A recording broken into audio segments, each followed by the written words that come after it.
That night, I lay staring up at the ceiling fan, its blade spinning slowly, barely stirring the thick, stagnant air.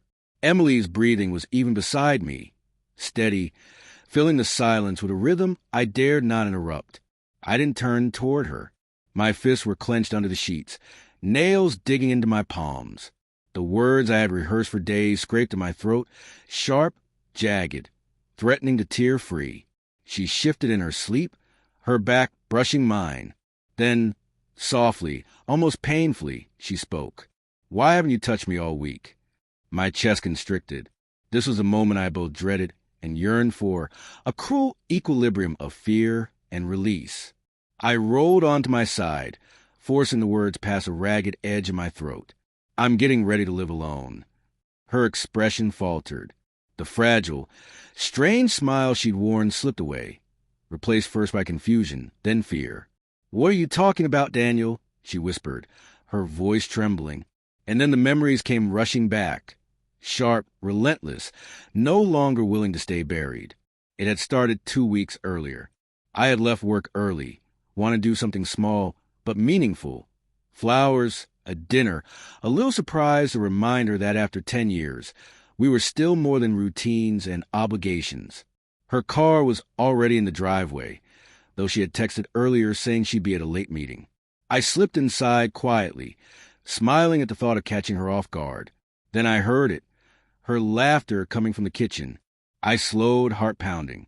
There she was, close to a man I'd never seen before. He was tall, dark-haired, exuding an ease that felt almost intimate. He leaned toward her, his hand brushing hers, as if it belonged there, and she didn't pull away. I didn't confront them. Not that day. I backed out silently, got into the car, and sat there for over an hour, staring blankly at the dashboard, chest hollow. The days that followed were unbearable. I tried to convince myself it meant nothing, that he was just a friend, that I had imagined the closeness. But doubt had already rooted itself deep inside. I noticed everything. The way she guarded her phone, how she smiled to herself before locking it, how she rushed to the shower the second she got home, as though rinsing something off her skin. I checked our phone records. One number appeared again and again, always when I was gone. With shaking hands, I dialed it. A man's voice answered, smooth, casual, almost amused. I hung up without a word, bile rising in my throat. By the time she asked me tonight why I hadn't touched her, I already knew. I was done pretending. Her eyes searched mine in the dark. "What do you mean you're preparing to be a bachelor? You're scaring me." I sat up, dragging a hand down my face. The weight of all I'd carried pressed me into the mattress, heavy, suffocating. "I know Emily," I said quietly. "I know about him." The blood drained from her face. Her lips parted, but no sound came. She scanned the room, as if some escape might appear. "You've been so far away," I said, low but hard. "You've been lying, and I've been breaking myself apart, wondering what I did wrong, what I wasn't giving you. But I know now. I know you've been giving yourself to someone else." Tears welled in her eyes. "It's not what you think. Don't." I cut her off, sharper than I meant to. "Don't insult me. I saw you. I heard you. I know his number, Emily." Her face crumpled. For a long, hollow moment, only her soft, broken sobs filled the silence. Then, so quietly I almost missed it, she said, "His name is Ryan. He's a client. It just happened." The words landed like a series of blows. My head swam. My vision blurred. Just happened. As if betrayal were an accident, like tripping over a loose step. "How long?" I asked flat, empty. 3 months, she admitted. Each word weighted with guilt. 3 months. 90 days of lies. 90 nights of her coming home, kissing me goodnight, while carrying someone else's touch on her skin. I wanted to yell, to throw something, to demand answers, but the fury lay buried beneath the grief, so crushing it was hard to breathe. Was it worth it?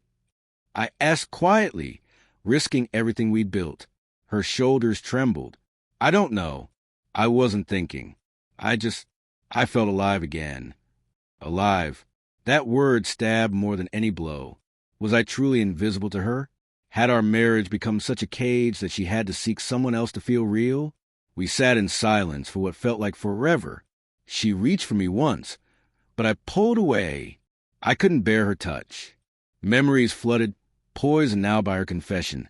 Our wedding day, her radiant smile like sunlight, the night we brought our daughter home, exhausted but joyous. Vacations, private jokes, quiet mornings with coffee, all shattered, shards of glass impossible to piece back together. Finally, she whispered, "Can we fix this, please, Daniel? I'll end it with him. I'll do anything." Once, I would have done anything to hear her say that, to know she wanted us, wanted me, but now it felt hollow. "Fix it," I said bitterly. "You can't undo this, Emily. You can't unring a bell. I can forgive mistakes, but this wasn't a mistake. Every text, every meeting, every night you came home lying, it was a choice." She buried her face in her hands, sobbing fully now. I turned to the ceiling fan, its endless spinning mocking the storm inside me. That night, I slept on the couch. The house felt colder, emptier, even with her there. In the morning, I packed a bag, not for comfort, but to breathe, to think. When I told her I was leaving, she grabbed my arm, desperation etched on her face. "Please don't go. Don't throw this away." I pulled free, voice hollow. "I'm not the one who threw it away, Emily. You did." Then I walked out. Her sobs trailed down the hallway. It's been a week of cheap motel rooms, staring at bare walls, wondering if there's still a future for us, or if this wound is too deep to ever heal. Part of me still loves her. How could I not after 10 years? But love without trust is a slow death.